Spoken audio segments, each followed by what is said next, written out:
ಸಾಮಾನ್ಯವಾಗಿ ಮನ ಪರಿವರ್ತನಾ ಕೇಂದ್ರಗಳಲ್ಲಿ ನಿಮ್ಮಂತೆ ಜೈಲು ವಾಸಿಗಳು ಆರಾಮಾಗಿರೋದಕ್ಕಾಗೋದಿಲ್ಲ ಅಂತ ನಾವು ಅನ್ಕೊಂಡಿದ್ರೆ ಖಂಡಿತ ತಪ್ಪು. ಕಾಲ ಬದಲಾಗಿದೆ. ದುಡ್ಡು ಕೊಟ್ರೆ ಎಲ್ಲವೂ ಕೂಡ ಮುಂದೆ ಬರುತ್ತೆ. ಇದೇ ಈ ಹೊತ್ತಿನ ವಿಶೇಷ. ಜೈಲಿನಲ್ಲಿ ಖೈದಿಗಳಿಗೆ ರಾಜಾತಿಥ್ಯ.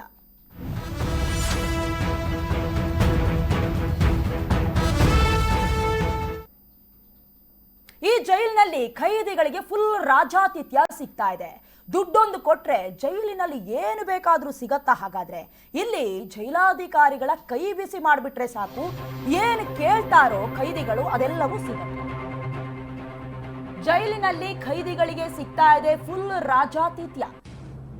ದುಡ್ಡು ಕೊಟ್ರೆ ಜೈಲಿನಲ್ಲಿ ಏನು ಬೇಕಾದ್ರೂ ಸಿಗತ್ತಾ? ಹಾಗಾದ್ರೆ ಇಲ್ಲಿ ಜೈಲಾಧಿಕಾರಿಗಳ ಕೈ ಬಿಸಿ ಮಾಡಿಬಿಟ್ರೆ ಸಾಕು, ಖೈದಿಗಳು ಕೇಳಿದ್ದನ್ನೆಲ್ಲ ಜೈಲಾಧಿಕಾರಿಗಳು ಸಪ್ಲೈ ಮಾಡ್ತಾರೆ. ಸಕ್ಕರೆನಾಡು ಮಂಡ್ಯ ಕಾರಾಗೃಹದಲ್ಲಿ ಖೈದಿಗಳದ್ದೇ ಹವ. ಕರ್ನಾಟಕ ನ್ಯೂಸ್ ಬೀಟ್ನಲ್ಲಿ ಖೈದಿಗಳಿಗೆ ಯಾವ ರೀತಿ ರಾಜಾತಿಥ್ಯ ಸಿಗತ್ತೆ ಇಂಚಿಂಚಾಗಿ ಸುದ್ದಿಯನ್ನ ಹೇಳ್ತಾ ಹೋಗ್ತೀವಿ. ನೀವೆಲ್ಲ ಸಾಮಾನ್ಯವಾಗಿ ಖೈದಿಗಳು ಅಥವಾ ಅಪರಾಧಿಗಳು, ಆರೋಪಿಗಳು ಜೈಲಿನಲ್ಲಿ ಇದ್ದಾರೆ ಅಂತ ಹೇಳಿದ್ರೆ ಬಹಳ ಕಷ್ಟಪಡ್ತಾ ಇರ್ತಾರೆ. ಶ್ರಮಜೀವಿಗಳು ಅಥವಾ ಬೇರೆ ಬೇರೆ ಮನಪರಿವರ್ತನೆಗೆ ಹೋಗಿರ್ತಾರೆ ಅಂತ ಹೇಳಿದ್ರೆ ಖಂಡಿತವಾಗ್ಲೂ ಸುಳ್ಳು. ದುಡ್ಡೊಂದು ಕೊಟ್ರೆ, ಹಣ ಒಂದು ಇದ್ರೆ ಅವ್ರು ಏನೇನು ಕೇಳ್ತಾರೆ ಎಲ್ಲವೂ ಕೂಡ ಸಿಗ್ತಾ ಇದೆ. ಈ ಹಿಂದೆ ಕೂಡ ಇದೇ ರೀತಿಯಾದಂಥ ಘಟನೆಯನ್ನ ಚಿತ್ರದುರ್ಗ ರೇಣುಕಾಸ್ವಾಮಿ ಕೊಲೆ ಆರೋಪಿ ಅಥವಾ ಆರೋಪಿ ಸ್ಥಾನದಲ್ಲಿರುವಂತಹ ನಟ ದರ್ಶನ್ ಅವರ ವಿಚಾರದಲ್ಲಿ ಕೇಳಿರ್ತೀರಾ. ಅದಕ್ಕೆ ಸಂಬಂಧಪಟ್ಟಂತೆ 5 ವಿಶೇಷ ತಂಡಗಳನ್ನ ಕೂಡ ರಚನೆ ಮಾಡಲಾಗಿತ್ತು. ಆದ್ರೆ ಇಲ್ಲೇನ್ ನಡೀತಾ ಇದೆ? 5 ಸ್ಟಾರ್ ಹೋಟೆಲ್ನ ಟ್ರೀಟ್ಮೆಂಟ್ ಸಿಗ್ತಾ ಇದೆಯಾ ಹಾಗಾದ್ರೆ, ಅಥವಾ ಏನಾದ್ರೂ ಟ್ರಿಪ್ಗೆ ಹೋಗಿದೀವಿ ಅನ್ನುವಂತಹ ಭಾವನೆಯಲ್ಲಿದ್ದಾರಾ ಗೊತ್ತಾಗ್ತಾ ಇಲ್ಲ. ಕೇವಲ ಹಣ ಒಂದಿದ್ರೆ ಸಾಕು, ಖೈದಿಗಳು ಕೇಳಿದೆಲ್ಲ ಸಿಗತ್ತೆ. ಖೈದಿಗಳೇನು ಮೊಸರನ್ನ ಕೊಡಿ ಅಂತ ಕೇಳ್ತಾರ? ಖಂಡಿತ ಇಲ್ಲ. ಏನೇನು ಬೇಕು ನಾನ್ ವೆಜ್ ಇಂದ ಹಿಡಿದು ಅವ್ರಿಗೆ ಇಷ್ಟಪಡುವ ರೀತಿಯಲ್ಲಿ ಎಲ್ಲವೂ ಕೂಡ ಇಲ್ಲಿ ಸಪ್ಲೈ ಆಗ್ತಾ ಇದೆ. ಮಂಡ್ಯ ಕಾರಾಗೃಹದಲ್ಲಿ ಖೈದಿಗಳದ್ದೇ ಫುಲ್ ಹವ.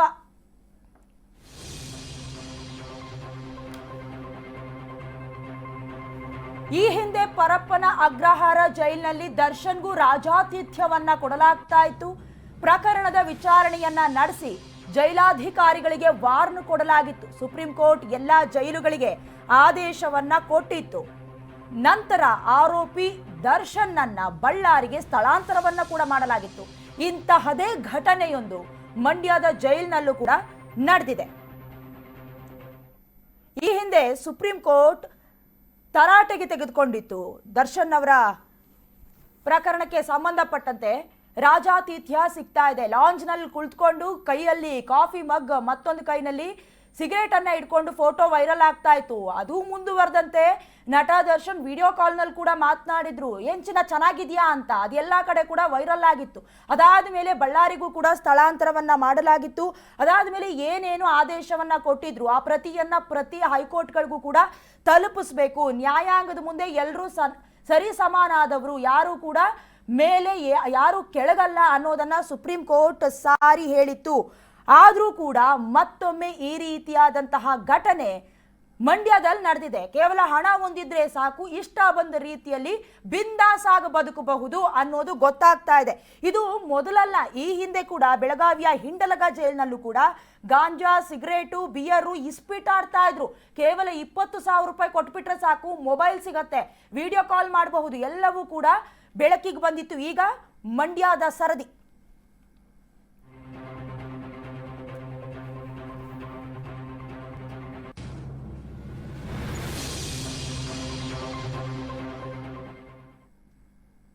ಮಂಡ್ಯದ ಕಾರಾಗೃಹದಲ್ಲಿ ಖೈದಿಗಳು ಆಡಿದ್ದೇ ಆಟ, ಅವ್ರದೇ ದರ್ಬಾರು.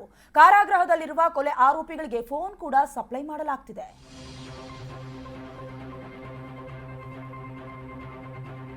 ಮಂಡ್ಯದ ಕಾರಾಗೃಹದಲ್ಲಿ ಖೈದಿಗಳದ್ದೇ ದರ್ಬಾರು. ಕಾರಾಗೃಹದಲ್ಲಿರುವ ಕೊಲೆ ಆರೋಪಿಗಳಿಗೆ ಫೋನ್ ಕೂಡ ಸಪ್ಲೈ ಆಗತ್ತೆ. 1 ವರ್ಷದ ಹಿಂದೆ ಕೊಲೆ ಮಾಡಿ ಜೈಲ್ ಸೇರಿದ್ರು ರೋಹಿತ್. ಧನು ಕೊಲೆ ಆರೋಪದ ಮೇಲೆ ರೋಹಿತ್ ಜೈಲು ಪಾಲಾಗಿದ್ರು. ಆದ್ರೆ ಜೈಲಿನಲ್ಲಿ ಕುಳಿತುಕೊಂಡು ಸಾಕ್ಷ್ಯ ನಾಶಕ್ಕೆ ರೋಹಿತ್ ಯತ್ನಿಸಲಾಗ್ತಾ ಇದೆಯಾ? ಮೊದಲನೇದಾಗಿ ಜೈಲಿಗೆ ಯಾಕೆ ಹಾಕ್ತಾರೆ ಅನ್ನೋದೇ ಇಲ್ಲೊಂದು ಕಡೆ ತಪ್ಪ ಅಂತ ನಮಗೆ ಅನಿಸ್ತಾ ಇದೆ. ಜೈಲಿನಲ್ಲಿ ಇದ್ರೇನು, ಅವರ ಹೊರಗಡೆ ಬಿಟ್ಬಿಟ್ರೇನು, ಸಾಕ್ಷ್ಯ ನಾಶ ಆಗಬಾರ್ದು ಅನ್ನುವಂಥ ಕಾರಣಕ್ಕೆ ಮನಪರಿವರ್ತನೆ ಆಗಲಿ, ಪಶ್ಚಾತ್ತಾಪ ಆಗಲಿ, ಮತ್ತೆ ಆ ತಪ್ಪು ಆ ಆರೋಪಿಯಿಂದ ಅಥವಾ ಅಪರಾಧಿಯಿಂದ ಆಗಬಾರ್ದು ಅನ್ನೋ ಕಾರಣಕ್ಕೆ ಕಾರಾಗೃಹಕ್ಕೆ ಹಾಕ್ತಾರೆ. ಆದರೆ ಮಂಡ್ಯದ ಕಾರಾಗೃಹದಲ್ಲಿ ನಡೀತಾ ಇರೋದು ಬೇರೆ ರೀತಿಯದ್ದೇ ಆಟ. ಇಲ್ಲಿ ಫೋನ್ ಸಪ್ಲೈ ಆಗತ್ತೆ. 1 ವರ್ಷದಿಂದ ಕೊಲೆ ಮಾಡಿ ಜೈಲ್ ಸೇರಿದ್ರು ರೋಹಿತ್. ಆದ್ರೆ ಜೈಲಿನಲ್ಲಿ ಕೂತ್ಕೊಂಡು ಸಾಕ್ಷ್ಯ ನಾಶ ಮಾಡ್ತಾ ಇದ್ದಾರೆ. ಪ್ರಯತ್ನ ನಡೀತಾ ಇದೆಯಾ? ಜೈಲಿನಲ್ಲಿದ್ದೇ ಸಾಕ್ಷಿದಾರನಿಗೆ ಆರೋಪಿ ರೋಹಿತ್ ಕರೆ ಮಾಡಿದ್ದಾರೆ. ಕರೆ ಮಾಡಿ ಸಾಕ್ಷಿದಾರನ ಜೊತೆ ಆರೋಪಿ ಮಾತುಕತೆ ನಡೆದಿದೆ. ಸ್ನೇಹಿತರ ಮೂಲಕ ಸಾಕ್ಷಿದಾರನ ಜೊತೆ ಮಾತುಕತೆ ಮಾಡಿರುವಂತಹ ಆಡಿಯೋ ಕರ್ನಾಟಕ ನ್ಯೂಸ್ ಫೀಡ್ಗೆ ಲಭ್ಯವಾಗಿದೆ. ರೋಹಿತ್ ಮಾತನಾಡಿರುವಂತಹ ಆ ಆಡಿಯೋ ಕರ್ನಾಟಕ ನ್ಯೂಸ್ ಫೀಡ್ಗೆ ಲಭ್ಯ ಆಗಿರೋದು ಸದ್ಯ.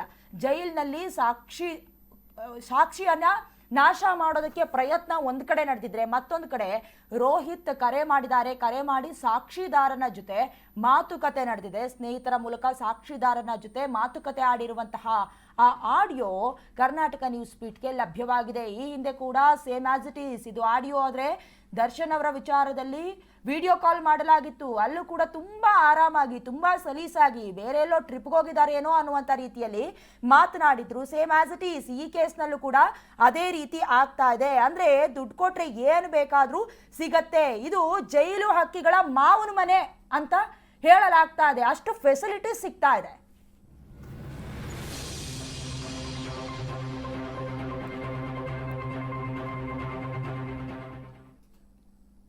ಕರ್ನಾಟಕ ನ್ಯೂಸ್ ಬೀಟ್ಗೆ ರೋಹಿತ್ ಮಾತನಾಡಿರುವ ಆಡಿಯೋ ಲಭ್ಯವಾಗಿದೆ. ಆಡಿಯೋದಲ್ಲಿ ನನಗೆ ಒಳ್ಳೇದು ಮಾಡೋದಾದ್ರೆ ಒಳ್ಳೇದು ಮಾಡು, ಇಲ್ಲ ಜೀವನ ಹಾಳು ಮಾಡೋದಾದ್ರೆ ಮಾಡಿಬಿಡು ಅಂತ ಸಾಕ್ಷಿದಾರ ರವಿಗೆ ಕರೆ ಮಾಡಿ ರೋಹಿತ್ ಧಮಕಿ ಹಾಕಿದ್ದಾರೆ. ನನಗೆ ಒಳ್ಳೇದು ಮಾಡೋದಾದ್ರೆ ಒಳ್ಳೇದು ಮಾಡು, ಇಲ್ಲ ಅಂತ ಹೇಳಿದ್ರೆ ನನ್ನ ಜೀವನ ಹಾಳು ಮಾಡಬೇಕು ಅಂತ ಆದ್ರೆ ಜೀವನವನ್ನ ಹಾಳು ಮಾಡಿಬಿಡು ಹೀಗಂತ ಸಾಕ್ಷಿದಾರ ರವಿಗೆ ಕರೆ ಮಾಡಿ ರೋಹಿತ್ ಧಮಕಿ ಹಾಕಿದ್ದಾರೆ. ಮೃತ ಧನುಗೆ ನಾನು ಹೊಡೆದಿಲ್ಲ ಅಂತ ಹೇಳು, ಬೇರೆ ಯಾರೋ ಧನುವನ್ನ ಕೊಲೆ ಮಾಡಿದ್ದಾರೆ ಅಂತ ಹೇಳು, ನೀನ್ ಸುಳ್ಳು ಹೇಳಿಕೆ ಕೊಟ್ಟಾದ್ರೂ ನನ್ನನ್ನ ಪಾರು ಮಾಡಬೇಕು ಅಂತ ಆಡಿಯೋ ಲೀಕ್ ಔಟ್ ಆಗಿದೆ. ಸತ್ತವನ ಹಿಂದೆ ಯಾರೂ ಹೋಗೋಕೆ ಆಗೋದಿಲ್ಲ, ತಪ್ಪಾಗಿದೆ, ಆದ್ರೂ ಕೂಡ ನನ್ನನ್ನ ಜೈಲಿನಿಂದ ಬಿಡಿಸು ಅಂತ ವಿಟ್ನೆಸ್ ರವಿ ಬಳಿ ಆರೋಪಿ ರೋಹಿತ್ ಧಮಕಿ ಹಾಕಿದ್ದಾರೆ. ಕರ್ನಾಟಕ ನ್ಯೂಸ್ ಬೀಟ್ಗೆ ಆಡಿಯೋ ಲಭ್ಯ ಆಗಿದೆ. ಏನ್ ಧಮಕಿ ಹಾಕಿದ್ದಾರೆ, ಮಾತನಾಡಿರುವ ಆಡಿಯೋವನ್ನ ಒಮ್ಮೆ ಕೇಳಿಸ್ತೀವಿ. ಈಗ ನಾನು ಏನ್ ಮಾಡೋದಕ್ಕಾಗೋದು ಹೇಳಪ್ಪ ಆಯ್ತು. ಏನ್ ಹೆಂಗ್ ಅನ್ಸಿದಾರೆ ಅದು ಒಳ್ಳೇದ್ ಮಾಡ್ಬೇಕು, ಒಳ್ಳೇದ್ ಮಾಡೋ ಇಲ್ಲ ಜೀವನ ಆಳ್ಬೇಕು. ಈಗ ನನಗ್ ಗೊತ್ತೇರ ಅಂತ ಈಗ ನಾನು ಇರ್ಲಿಲ್ಲ ಅಂದಕಾಯ್ತದೆ, ಹಂಗಂದ್ರೆ ಹೇಳಕ್ಕಾಗದಾಯ್ತು.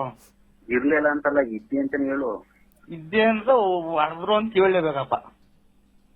ಅಡ್ರು ಅಂತಾನೆ ಹೇಳು, ಇವರೆಲ್ಲ ತಂದು ಬೇರೆ ಅಂತ ಹೇಳುತ್ತಾ. ಬೇರೆ ಅಂದ್ರೆ ಇದ್ದೆ ಅಂತಂದ್ರೆ ಹಂಗ ಅದ್ರೆ ಹೇಳಕ್ಕಾಗತಾನ ಸರಿ. ನಮ್ ಊರಾಗ ಓಡಾಡಕತ್ ನಾನು ಇದನ್ನ ಮಾಡ್ಬೇಕ್ರವೇ ಕಷ್ಟದ. ಹಂಗಾದ್ರೆ ಈಗ ನಾನು ಹಂಗ ಹೇಳಕ್ಕಾಯ್ತು, ನೀನೇ ಹೇಳಪ್ಪ ಆಯ್ತು. ಈಗ ಅದನ್ನ ಹೆಂಗ್ ಬರ್ತೇ ಮಾಡ್ಬೇಕ್ರವೇ.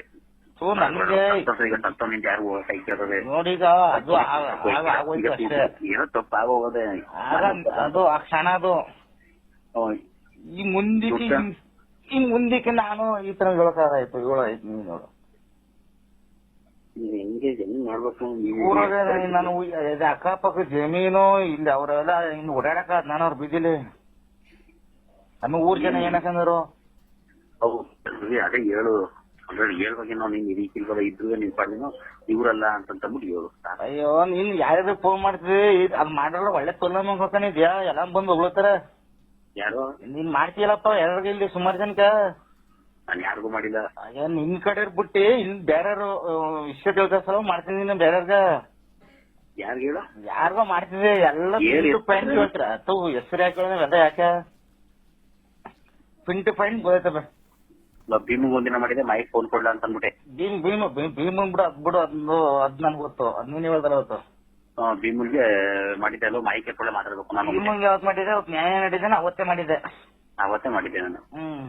ಕೊಡು ಮಾತಾಡ್ಬೇಕು ಅಂತಂದ್ರೆ ಹಸಿ ವ್ಯಾಪಾರಕ್ಕೆ ಹೋಗಿದ್ದೆ ಅಂತಲ್ಲ, ಇಲ್ಲ ಲೇಟ್ ಅಂತಂದ. ಅವನು ಕುಳ್ಳಿಗೆ ಮಾಡಿದೆ, ಕಿರಿ ಕುಳ್ಳಿಗೆ. ನಮ್ಮನ್ನು ಮಾಡೋದು ನಮ್ಮನ್ನ ಏನ್ ಮಾಡಕ್ಕಾಗದ, ಅವ್ರು ನಿಮ್ ಉಂಟು ಅವ್ರು ಉಂಟು.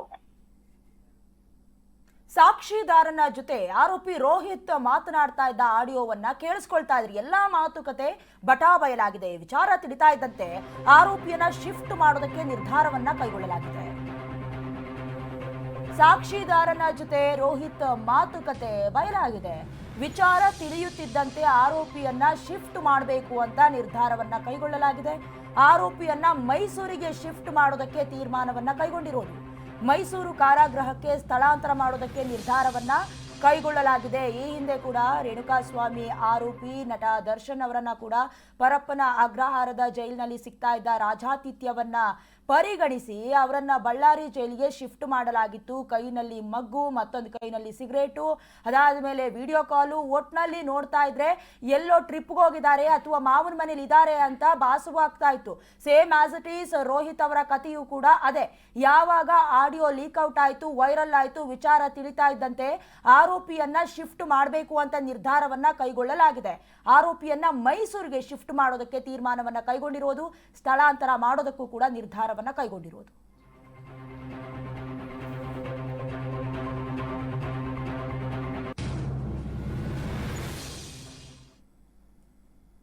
ಈ ಎಲ್ಲಾ ಘಟನೆ 1 ವರ್ಷದ ಹಿಂದೆ ನಡೆದಿರೋದು ತಡವಾಗಿ ಬೆಳಕಿಗೆ ಬಂದಿದೆ. ವಿಷಯ ಎಲ್ಲ ಗೊತ್ತಿದ್ರೂ ಕೂಡ ಜೈಲಾಧಿಕಾರಿಗಳು ಸುಮ್ಮನಿದ್ರ? ಯಾವ ಕಾರಣಕ್ಕೆ ಸೈಲೆಂಟ್ ಆಗಿದ್ರು? 1 ವರ್ಷದ ಹಿಂದೆ ನಡೆದಿರುವ ಘಟನೆ ಇದೀಗ ಬೆಳಕಿಗೆ ಬಂದಿದೆ. ವಿಷಯ ಎಲ್ಲ ಗೊತ್ತಿದ್ರೂ ಕೂಡ ಜೈಲಾಧಿಕಾರಿ ಸುಮ್ಮನಿದ್ರ? ಜೈಲಾಧಿಕಾರಿ ಟಿ.ಕೆ. ಲೋಕೇಶ್ ಯಾಕೆ ಸೈಲೆಂಟ್ ಆಗಿದ್ರು? ಎಲ್ಲಾ ಗೊತ್ತಿದ್ರು ಸೈಲೆಂಟ್ ಆಗಿದ್ರ ಲೋಕೇಶ್? ಅಥವಾ ಈ ವಿಚಾರ ಕಾರಾಗೃಹ ಇಲಾಖೆಯ ಗಮನಕ್ಕೆ ಬಂದಿಲ್ವಾ? ಇಲ್ಲ ಎಲ್ಲಾ ಗೊತ್ತಿದ್ರು ಕೂಡ ಇಲಾಖೆಯು ಮೌನ ತಾಳ್ತಾ ಯಾಕೆ ಸೈಲೆಂಟ್ ಆಯ್ತು? ಆರೋಪ ಕೇಳಿ ಬಂದಿದ್ರು, ಲೋಕೇಶ್ ಮಾತ್ರ ಇಲ್ಲಿವರೆಗೂ ಅಮಾನತು ಅಂದ್ರೆ ಸಸ್ಪೆಂಡ್ ಆಗಿಲ್ಲ. ಕೆಳ ದರ್ಜೆಯ ವಾರ್ಡನ್ಗಳ ಮೇಲೆ ಮಾತ್ರ ಕ್ರಮ ಆಗತ್ತೆ. ಆದ್ರೆ ವಾರ್ಡನ್ಗಳು ಮೇಲಾಧಿಕಾರಿಗಳ ಕೈಗೊಂಬೆಗಳಾಗಿದ್ದಾರೆ. ಆರೋಪ ಕೇಳಿ ಬಂದಿದ್ರು ಕೂಡ ಇನ್ನು ಯಾಕೆ ಕ್ರಮ ಆಗಿಲ್ಲ? ಎಲ್ಲವೂ ಕೂಡ ಕುಲ್ಲಂಕುಲ್ಲ ಗೊತ್ತಾಗ್ತಾ ಇದೆ. ಎಲ್ಲ ಇನ್ಫ್ಲೂಯೆನ್ಸ್ ಹೇಗೆ ವರ್ಕ್ ಆಗ್ತಾ ಇದೆ ಅಂತ. ದುಡ್ಡೊಂದಿದ್ರೆ ಸಾಕು, ಇಷ್ಟ ಬಂದ ರೀತಿಯಲ್ಲಿ ಜಾಲಿಯಾಗಿ ಬಿಂದಾಸ್ ಆಗಿ ಮನೆಗಿಂತ ಹೆಚ್ಚಾಗಿ ಚೆನ್ನಾಗೇ ಇರಬಹುದು. ನಾವು ಅನ್ಕೊಳ್ತೀವಿ ಮನ ಪರಿವರ್ತನೆಗಳಿದ್ದಾರೆ ಅಂತ. ಆದ್ರೆ ಈ ಜೈಲು ಹಕ್ಕಿಗಳ ಮಾವನ ಮನೆ ಆಗೋಗಿದೆ ಸೆರೆಮನೆ. ಸೆರೆಮನೆಯಲ್ಲ, ಖಂಡಿತವಾಗ್ಲೂ ಅರಮನೆಯ ಟ್ರೀಟ್ಮೆಂಟ್ ಸಿಗ್ತಾ ಇದೆ. ಎಲ್ಲ ಗೊತ್ತಿದ್ರು ಕೂಡ ಜೈಲಾಧಿಕಾರಿ ಟಿ.ಕೆ. ಲೋಕೇಶ್ ಯಾಕೆ ಸೈಲೆಂಟ್ ಆಗಿದ್ರು ಅಥವಾ ಕಾರಾಗೃಹ ಇಲಾಖೆ ಯಾಕೆ ಸೈಲೆಂಟ್ ಆಗಿತ್ತು? ಎಲ್ಲವೂ ಗೊತ್ತಿದ್ರು ಹಣಕ್ಕಾಗಿ ಮೌನವನ್ನ ವಹಿಸಿದ್ರ? ಎಲ್ಲೋ ಒಂದು ಕಡೆ ಹಣದ ವ್ಯವಹಾರ ಈ ವಿಚಾರದಲ್ಲಿ ನಡೆದಿದ್ಯಾ? ಯಾಕಂತ ಹೇಳಿದ್ರೆ ಆರೋಪ ಎಲ್ಲ ಕೇಳಿ ಬಂದಿದೆ. 1 ವರ್ಷದ ಹಿಂದೆ ನಡೆದಿರುವ ಘಟನೆ. ಆದ್ರೂ ಕೂಡ ಲೋಕೇಶ್ ಅಮಾನತ್ ಆಗಿಲ್ಲ. ಇದೇ ಸೇಮ್ ಆಸ್ ಇಟ್ ಈಸ್ ಘಟನೆ ಕೆಳದರ್ಜೆಯ ವಾರ್ಡನ್ಗಳ ಮೇಲೆ ಏನಾದ್ರೂ ಬಂದಿದ್ರೆ ಕ್ರಮ ಆಗ್ತಿತ್ತು. ಆದ್ರೆ ವಾರ್ಡನ್ಗಳು ಮೇಲಾಧಿಕಾರಿಗಳ ಕೈಗೊಂಬೆ ಆಗಿರೋದು ಸ್ಪಷ್ಟವಾಗಿ ಗೊತ್ತಾಗ್ತಿದೆ. ಆರೋಪ ಕೇಳಿ ಬಂದಿದ್ರು ಕೂಡ ಕ್ರಮವನ್ನ ವಹಿಸ್ತಾ ಇಲ್ಲ. ಯಾಕೆ? ಎಲ್ಲದಕ್ಕೂ ಉತ್ತರ ಕೊಡ್ಬೇಕಲ್ಲ. ನಾವೇನು ಸುಮ್ಮನೆ ಹೇಳ್ತಾ ಇಲ್ಲ. ಆಡಿಯೋ ವೈರಲ್ ಆಗಿದೆ, ಸಂಬಂಧಪಟ್ಟಂತೆ ಧ್ವನಿ ಪರೀಕ್ಷೆಯನ್ನ ಕೂಡ ಮಾಡಬಹುದು. ಆದ್ರೂ 1 ವರ್ಷದ ಹಳೆಯ ಘಟನೆಯನ್ನ ಈಗಲೂ ಕೂಡ ಯಾಕೆ ನೀವು ತೆಗೆದುಕೊಳ್ತಾ ಇಲ್ಲ ಅಂತ. ಕೇವಲ ಮೈಸೂರಿಗೆ ಶಿಫ್ಟ್ ಮಾಡ್ತಾ ಇರುವಂತ ವಿಚಾರ 1 ವರ್ಷ ತನಕ ಇಲ್ಲಿವರೆಗೂ ಏನ್ ಮಾಡ್ತಾ ಇದ್ರಿ? ಅದಕ್ಕೆ ಉತ್ತರವನ್ನ ಕೊಡಬೇಕು. ಸ್ನೇಹಿತರ ಮೂಲಕ ಸಾಕ್ಷಿದಾರರ ಜೊತೆ ಮಾತುಕತೆ ಆಗಿರುವ ಆಡಿಯೋ ಕೂಡ ವೈರಲ್ ಆಗ್ತಾ ಇದೆ.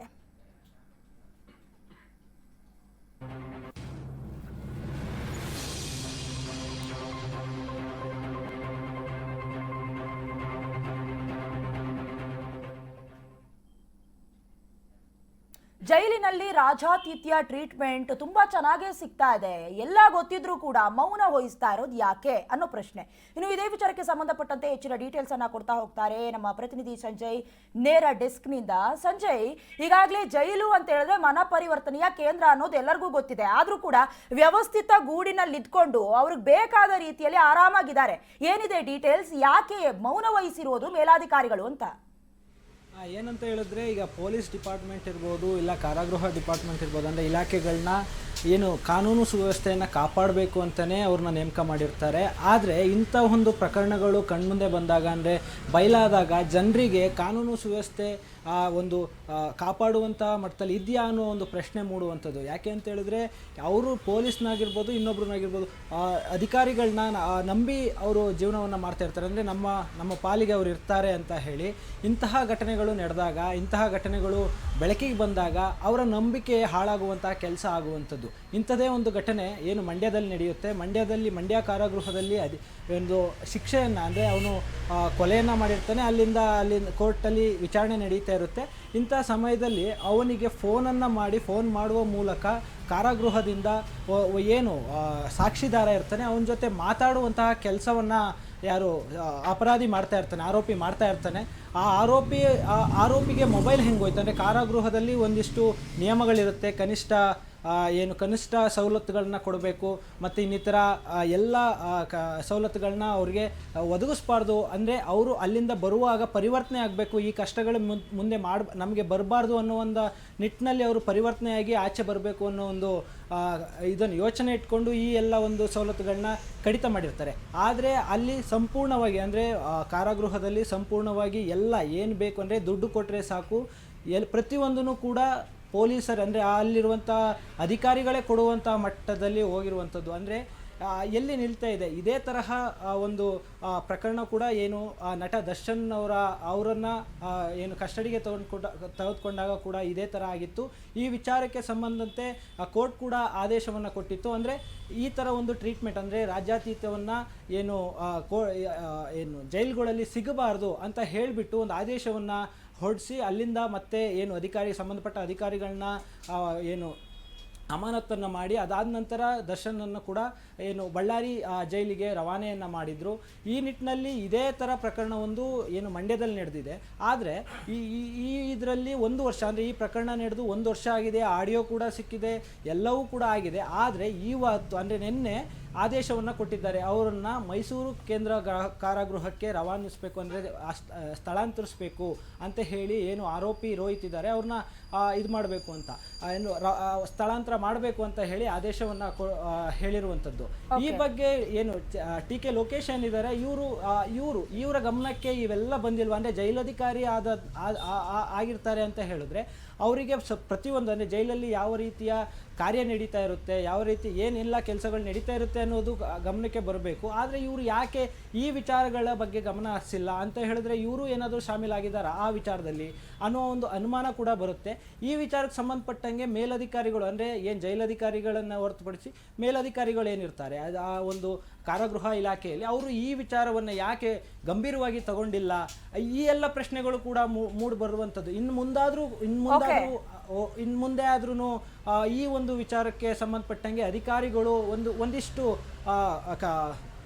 ಕಠಿಣ ಕ್ರಮಗಳನ್ನು ಕೈಕೊಂಡು ಇವೆಲ್ಲಕ್ಕೂ ಒಂದು ಮುಕ್ತಿಯನ್ನು ಕೊಡ್ತಾರಾ? ಯಾಕೆ ಅಂತ ಹೇಳಿದ್ರೆ ಜೈಲು ಒಂದು ಈಗ ಹೊರಗಡೆ ಒಂದು ಸಮಾಜ ಇದ್ರೆ ಜೈಲೇ ಇನ್ನೊಂದು ರೀತಿಯ ವ್ಯವಸ್ಥೆಯನ್ನ ಕಲ್ಪಿಸ್ತಾ ಇದೆ. ಅಂದ್ರೆ ಎಸ್ ಸಂಜಯ್, ಈಗಾಗಲೇ ಈ ಹಿಂದೆ ಕೂಡ ಸುಪ್ರೀಂ ಕೋರ್ಟ್ ಆದೇಶವನ್ನ ಹೊರಡಿಸುವಾಗ ಜೈಲಾಧಿಕಾರಿಗಳು ಹೇಗಿರಬೇಕು, ಕಾನೂನಿನ ಮುಂದೆ ಎಲ್ಲರೂ ಕೂಡ ಸಮಾನರು ಅನ್ನುವಂತ ಆದೇಶವನ್ನ ಹೊರಡಿಸ್ತು. ಇದರ ಮಧ್ಯದಲ್ಲಿ ಮೂಡ್ತಾ ಇರುವಂತಹ ಪ್ರಶ್ನೆ, ಜೈಲಾಧಿಕಾರಿಗಳು ಹೇಗಿರಬೇಕು, ಅದರ ಜೊತೆಗೆ ಎಲ್ಲ ಗೊತ್ತಿದ್ರು ಸೈಲೆಂಟ್ ಆಗಿ ಯಾಕಿದ್ದಾರೆ ಜೈಲಾಧಿಕಾರಿಗಳು, ಹಾಗೆ ಕಾರಾಗೃಹ ಇಲಾಖೆಯ ಗಮನಕ್ಕೂ ಕೂಡ ಬಂದಿಲ್ವಾ ಅನ್ನುವಂಥ ಪ್ರಶ್ನೆ ಮೂಡ್ತಾ ಇರೋದು.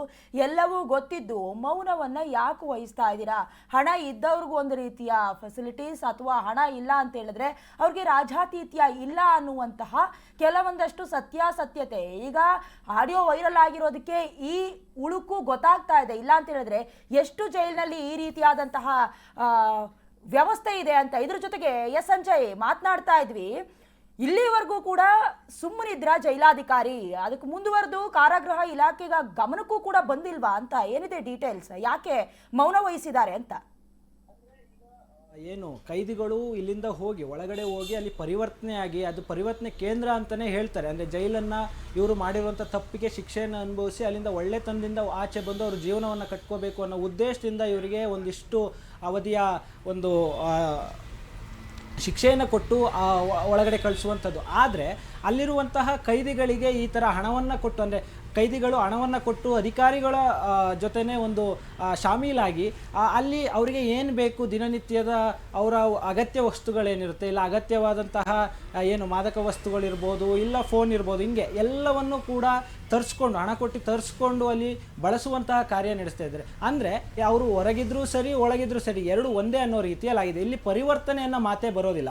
ಅದಾದ ನಂತರ ಏನು ಒಂದು ಕಸ್ಟಡಿಯಲ್ಲಿ ಇದ್ದಂತಹ ವ್ಯಕ್ತಿ ಅಂದರೆ ಏನು ಆರೋಪವನ್ನು ಮಾಡಿ ಒಳಗಡೆ ಹೋಗಿರ್ತಾರೆ, ಅವರು ಒಳಗಡೆನೆ ಕೂತು ಅವರ ವ್ಯವಹಾರವನ್ನು ಮಾಡುವಂಥದ್ದು. ಅಂದರೆ ಏನಿಲ್ಲಿ ಹೊರಗಡೆ ಕೂತು ವ್ಯವಹಾರವನ್ನು ಮಾಡಿ ಅವರು ಜೈಲಿಗೆ ಹೋಗಿರ್ತಾರೆ, ಅದೇ ವ್ಯವಹಾರವನ್ನು ಒಳಗಡೆ ಕೂತು ಒಂದು ಬೆದರಿಕೆ ಹಾಕೋದಂತ ಇರ್ಬೋದು, ಅಂದರೆ ಫೋನ್ ಕರೆಯಿಂದ ಬೆದರಿಕೆ ಹಾಕಿ ದುಡ್ಡನ್ನು ವಸೂಲಿ ಮಾಡುವಂತ ಇರ್ಬೋದು. ಅಂದರೆ ಅವರ ಕಸುಬೇನಿದೆ ಅದನ್ನು ಅಲ್ಲೇ ಮಾಡುವಂತಹ ಕೆಲಸವನ್ನು ಒಂದು ವ್ಯವಸ್ಥೆಯನ್ನು ಪೊಲೀಸರು ಮಾಡಿಕೊಡ್ತಾ ಇದ್ದಾರೆ, ಅಂದರೆ ಕಾರಾಗೃಹದ ಅಧಿಕಾರಿಗಳು ಮಾಡಿಕೊಡ್ತಾ ಇದ್ದಾರೆ ಅನ್ನೋ ಒಂದು ಸಂಶಯ ಮೂಡ್ತಾ ಇರುವಂಥದ್ದು ದಯಾನ. ಓಕೆ ಸಂಜಯ್, ಥ್ಯಾಂಕ್ ಯು ನಿಮ್ಮೆಲ್ಲ ಡೀಟೇಲ್ಸ್ಗಾಗಿ. ಈಗಾಗಲೇ ಜೈಲು ಅನ್ನೋದು ಅಂದರೆ ಸೆರೆಮನೆ ಅನ್ನೋದು ಅರಮನೆಯ ರೀತಿಯಲ್ಲಿ ಪರಿವರ್ತನೆ ಆಗಿರೋದಕ್ಕೂ ನಿಜಕ್ಕೂ ಕೂಡ ಕಾನೂನಿನ ಸುವ್ಯವಸ್ಥೆ ಎಲ್ಲಿಗೆ ಬಂದ್ಬಿಟ್ಟಿದೆ ಅನ್ನೋದು ಪ್ರಶ್ನೆ. ಸಂಬಂಧಪಟ್ಟಂತೆ ಕಾನೂನನ್ನು ತೆಗೆದುಕೊಳ್ಬೇಕು.